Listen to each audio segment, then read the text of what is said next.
Saudara Sekjen Partai Gerindra Ahmad Muzani menghormati keputusan KPU Jakarta yang menetapkan pasangan Pramono Anung Rano Karno sebagai pemenang Pilkada Jakarta.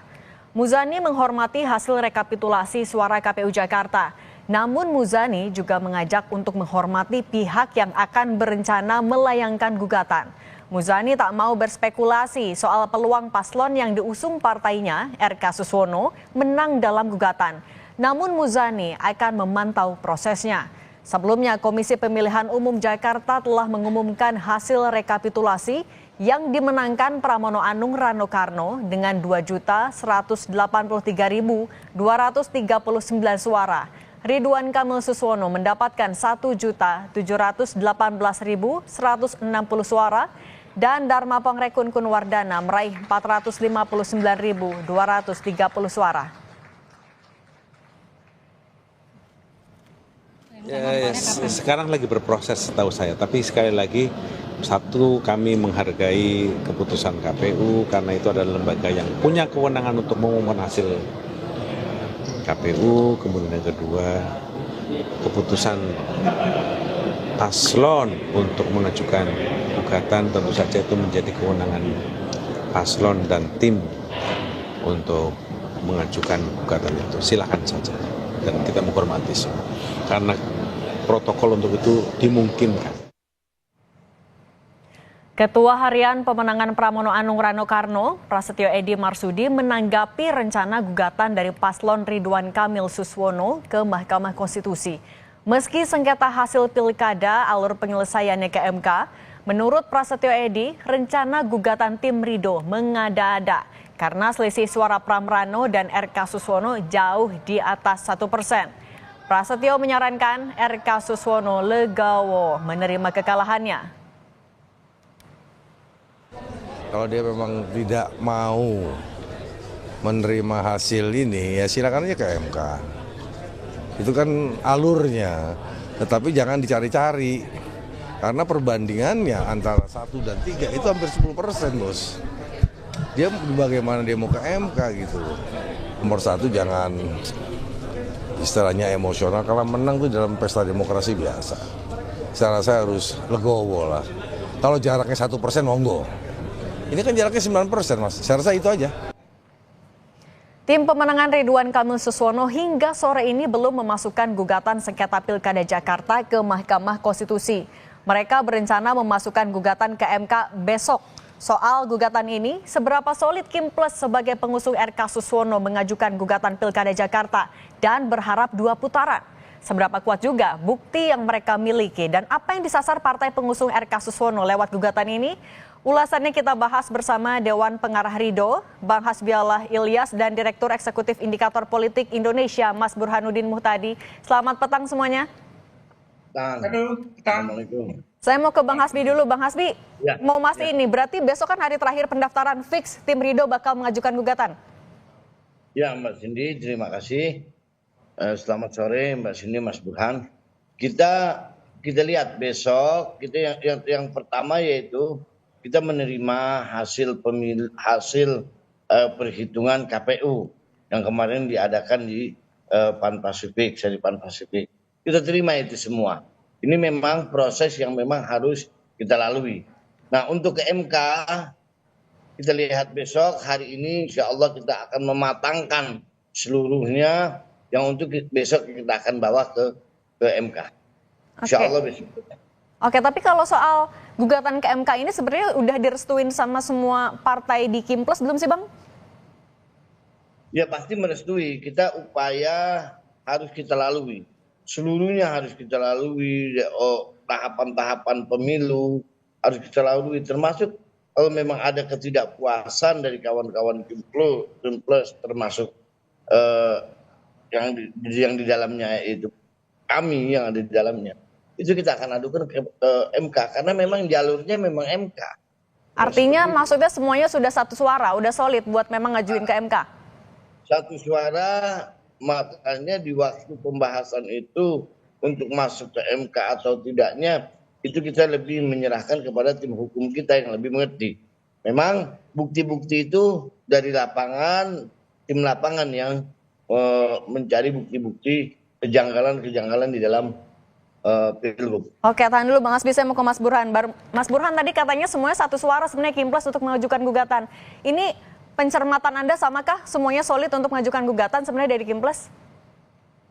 Ya, statement itu bisa kita lihat dari pernyataan Bang Dasko ya, yang kita tahu dikenal sebagai ketua kelasnya koalisi pendukung Prabowo, dan Bang Dasko sudah menyatakan ke publik akan menggugat ke MK, diikuti oleh Sekjen Gerindra, termasuk juga fraksi Gerindra di DKI Jakarta, plus statement dari Partai Golkar dan PKS. Memang beberapa partai lain belum terlihat suaranya, misalnya dari Demokrat atau PAN, tapi ketika Gerindra, kemudian PKS dan Golkar itu menyatakan siap untuk membawa persoalan yang mereka anggap janggal dalam kasus pemenangan Pramono dan Rano Karno ke MK, kemungkinan besar sudah menjadi semacam keputusan bersama di antara partai koalisi.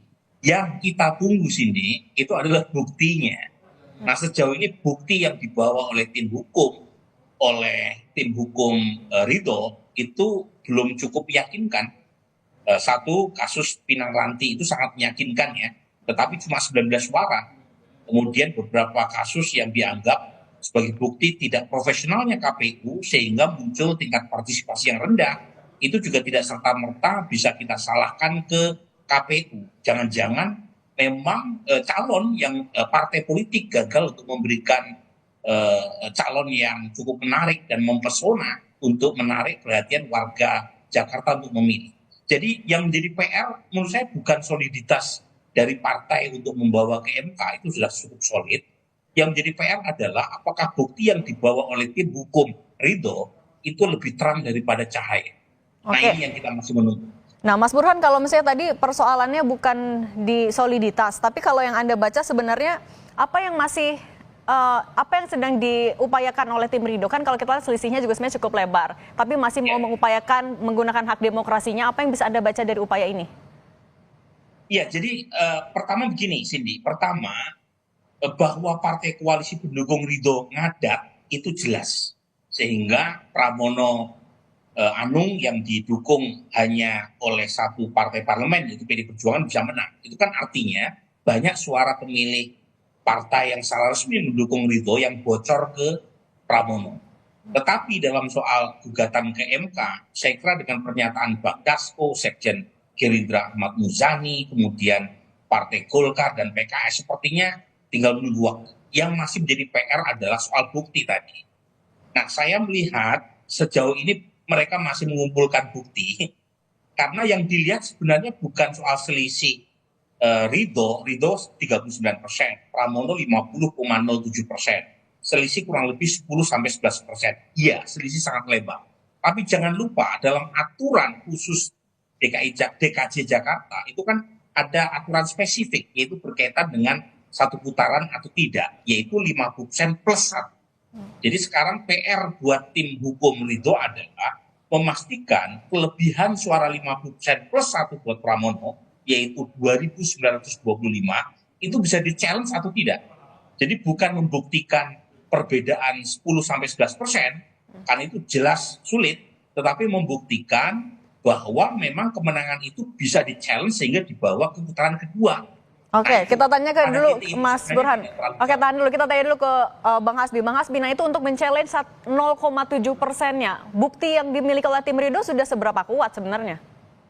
Ya, memang kita lihat nanti. Ini memang tim hukum yang akan menyusun dari lapangan. Hasil dari lapangan ya, Mbak. Hasil dari lapangan yang kita dapati beberapa bukan kecurangan. Misalnya ada di Pinang Ranti. Ini ada nggak di selain Pinang Ranti yang seperti ini? Itu yang kita akan telusuri terus sampai besok kita daftarkan ke MK. Tim-tim hukum kita saya yakin dengan keahlian mereka, memang di bidangnya kita sudah mendapatkan bukti-bukti yang kuat yang memang tidak bisa saya sampaikan secara hari ini. Coba lihat aja nanti di MK. Oke, tapi meyakini bukti-bukti itu kuat bisa diterima sampai dikabulkan oleh MK? kalau kita tidak meyakini bukti-bukti itu kuat dan kita tidak meyakini bahwa kita akan berhasil, untuk apa kita bawa ke MK? Karena kita meyakini ini kita punya bukti kuat, dan ini bukan persoalan perbedaan yang jauh yang tadi disampaikan oleh Pak Edi Prasetyo ya, Mas Pras. Ini soal kita menuju untuk putaran kedua, karena kan bedanya cuma 225. Mereka kurang dari, kita bisa buktikan 1.000 suara, selesai itu akan ke putaran kedua kan, seperti itu. Oke, tapi dalam proses pencarian bukti itu yang turun semua unsur dari partai politik pengusung? Oh ya, memang saksi itu memang di partai pengusung Ridho ini memang saksi itu kita serahkan semuanya ke kawan kita PKS. Kita lihat nanti. Oke. Saya mau balik ke Mas Burhan. Mas Burhan, tapi kalau misalnya melihat peluangnya dengan bagaimana kondisi di Kimplesnya sendiri, kemudian juga bagaimana sosok atau figur dari elektabilitas Ridho sendiri, peluangnya sebenarnya seberapa besar sih?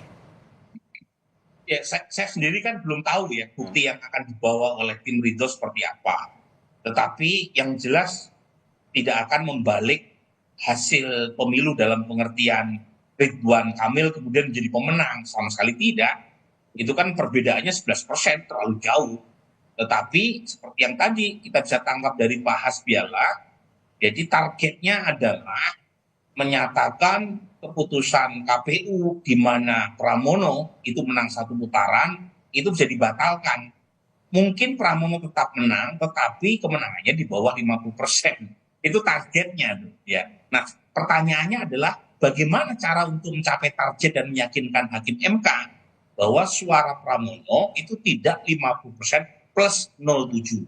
Nah, ini saya kira tidak mudah, karena meskipun tadi ada 2.925 suara lebih di atas 50%, tetapi kalau buktinya hanya kasus Pinang Ranti, di mana ketua KPPS-nya sudah dipecat, itu kan cuma 19 suara yang dipersoalkan, yang masuk ke kantongnya Pramono.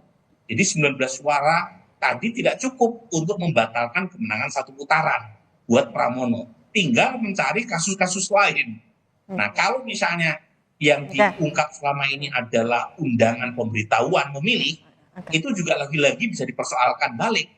Karena jangan-jangan bukan hanya pendukung Ridho yang jadi korban sehingga mereka tidak mendapatkan undangan memilih, tetapi juga pendukung Pramono. Jadi harus bisa membuktikan bahwa tidak tersebarnya undangan memilih itu bersifat sistematik, merugikan pendukung Ridho saja. Mas Burhan, kan hal-hal yang kita harus tunggu gitu sih. Kita kan masih menunggu waktu, tapi dan juga bukti-bukti yang akan dibawa. Tapi kalau menurut Mas Burhan sebenarnya untung ruginya dari partai politik yang ada di Kimples ketika gugatan itu misalnya diterima, kemudian juga melihat bagaimana nanti prosesnya berjalan, untung ruginya apa untuk Kimples? Ya, kalau untungnya jelas jika MK mengabulkan gugatan tersebut dan Pilkada DKI bisa dipaksa ke putaran kedua, itu kemungkinan besar di putaran kedua Ridho bisa membalik jadi kemenangan. Jadi mudah sekali untuk membacanya. Pertama, partai-partai pendukung Ridho sebelumnya kan terpecah perhatian, logistik, fokusnya ke 545 pilkada. Nah, ketika mereka semua sudah selesai urusan pilkada serentak tanggal 27 November, kalau misalnya MK membatalkan kemenangan 1 putaran, belasan partai itu fokusnya cuma satu, bagaimana memenangkan Ridho. Jadi Pak Hasbiala 24 jam fokusnya tinggal bagaimana mengalahkan Pramono. Nah, ini keuntungan yang mungkin membuat Gerindra dan partai-partai koalisi menjadi lebih solid. Karena mereka pikirannya cuma satu, di bulan Februari putaran kedua. Nah, itu keuntungannya. Nah, pertanyaannya, kerugiannya, saya sendiri sih tidak tahu ya, apakah ada kerugian kalau misalnya gugatan itu dikabulkan. Saya kira tidak ya. Yang jelas dirugikan adalah Mas Pram dan PD Perjuangan yang sudah dihabiskan sebagai pemenang terpaksa harus menunda kemenangan sampai bulan Februari. Dan itu tentu merugikan buat PD Perjuangan yang sudah banyak mengalami kekalahan di Jawa dan provinsi strategis, harus mengulang Pilkada Jakarta kalau misalnya MK mengabulkan gugatan. Oke, baik. Mas Burhanuddin Muhtadi, Direktur Eksekutif Indikator Politik, dan Bang Hasbiallah M. Ilyas, Dewan Pengarah Ridho, terima kasih sudah berbagi di Kompas Petang. Sehat selalu. Terima kasih. Terima kasih.